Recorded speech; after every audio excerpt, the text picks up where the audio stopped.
يدخلون كاس العالم راح ياكلون نعل يعني. مو 1-1 ضد الامارات. ماركو فرج هذا ما والله ما اعرفه، اول مره اشوفه. ماركو دوسكي اسمه دوسكي، انا ما اصيح اسمه دوسكي. باص هاي جانا الهجوم وتكلم زيدان والله عالي. Ja, alltså, han är ju en bra fotbollsspelare, men jag tror, om jag säger så här, om du hade lagt in Lionel Messi i sin prime i Irak så hade man också varit tveksam om han är en bra fotbollsspelare. Det är lite svårt alltså. بس ادري منتظر يعني يشيل المنتخب كله، ما يصير يعني لازم. ادري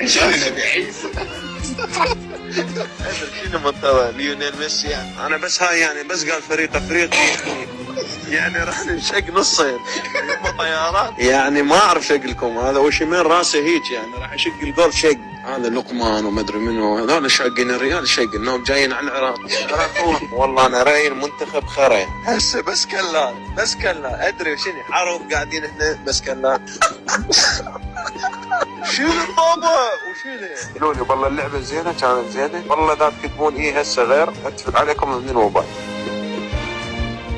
هجوم يعني تحت الصفر. حسين علي شوية عنده فلتات يعني بس هم قوي.